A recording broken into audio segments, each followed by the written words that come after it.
Bluescreek guitars. We're going to put together a little video here so that you can see how the bending machine actually works. I have two machines set up. One's going to be set up, we're going to be doing a cutaway, and then we're going to be doing the standard so you can see the full capability of this machine. I want to explain the controls to you.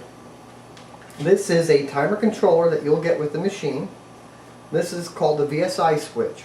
It's not a rheostat, but it is a VSI switch, which actually will give short bursts of full power. It doesn't lower the energy, it just sends it in short little bursts. And this is a timer. This timer is set for 15 minutes so that you cannot exceed more than that during your process. I will say that most of the time, most beginners have a problem that they probably wait a little bit too long to bend the wood. We're going to actually keep track of the time, and you will see that I'm done bending within 4 to 5 minutes. And you should do likewise. Now the first side we're going to bend is a piece of East Indian rosewood. Now if you notice, there's a little hump here. This is going to be down in our swale for the cutaway, and I have my side pre-shaped so that when we go to do the geometry of the sides later, we don't have a lot of work to do. And this is designed so that when we actually bend the guitar, this will fit into a 20-foot radius. The first thing that I want to do is I'm going to wet my wood, and I'm also going to turn the machine on so I can preheat it. This controller is a little different than the one that I just showed you, but trust me, it works just fine. I do not oversaturate my wood. You don't need to soak it. It's not necessary. We just want to dampen it. The water is more of an anti-scorch device than anything. I have the top side, which is the straight side, the curved side. If we're building a right-handed guitar, think about it. Here's your top, your lower bout, here's where you're going to be playing. So we need to turn it so the straight side will be to our left from the back of the machine. If you want to build a left-hand guitar, you will put it the other way. Now the temperature will get warm pretty rapidly. I know that the center of this slot will mark my waist, and we want to be approximately 12 inches from here to the neck block. You can mark your pattern or you can measure it. So I just basically put this at 12 inches, slide that right into there, and I'm running the waist call down just to allow me some friendly friction.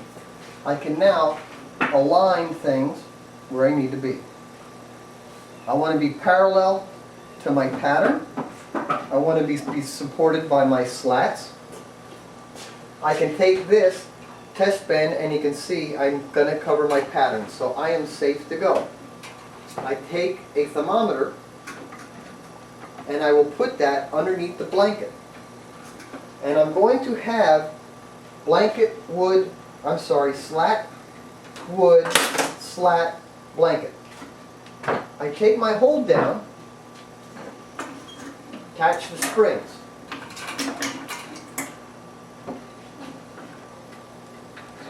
This is a capillary controller, so I have to put that in there to control my temperature. My temperature is well over 250 degrees. I do want to mention that the time is 11:13.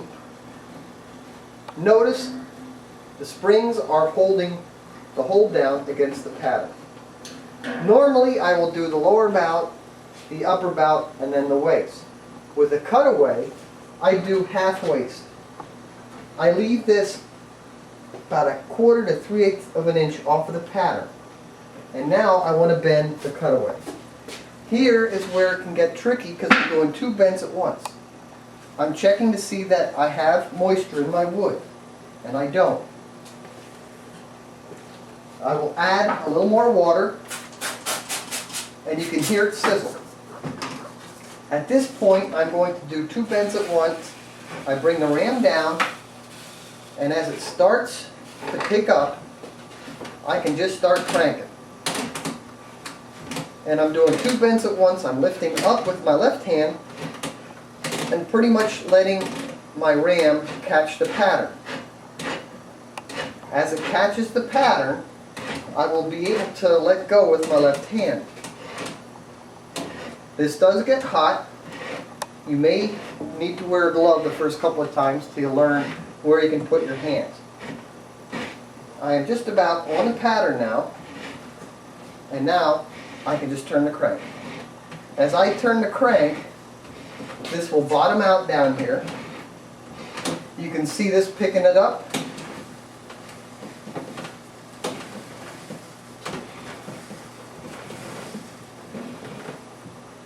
I am against the pattern. I can bring the waist the rest of the way down. I'm just checking to see that everything appears bottomed out, and it does. My temperature is at this point 400 degrees. I can turn that off. It is now 11:16, so it took me a total of about 4.5 minutes. I will let this cycle down and cool, and we'll take it out of the machine. You'll see me back in a half an hour. Okay, we came back.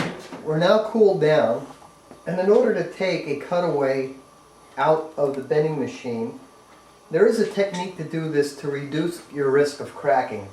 A lot of cracks on the cutaway actually will happen trying to take these out of the machine. So you just don't want to go willy-nilly tearing at it. First thing I will do, I take the back springs off.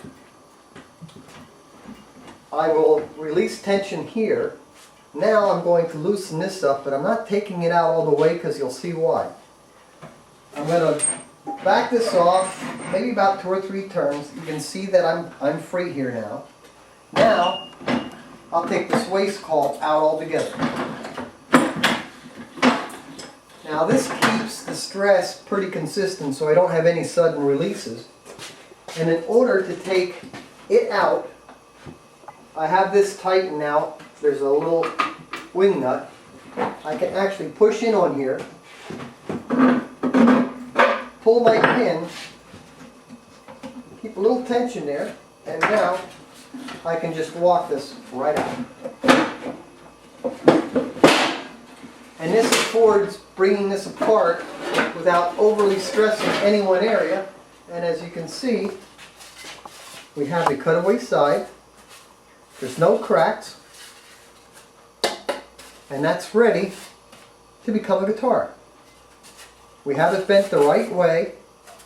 That would be my back, that would be my top. So if I'm a right-hander, that is the way we want to do it. You can also note that if you want to bend your binding, you can bend binding at the same time that you bend your sides if you just want wood binding.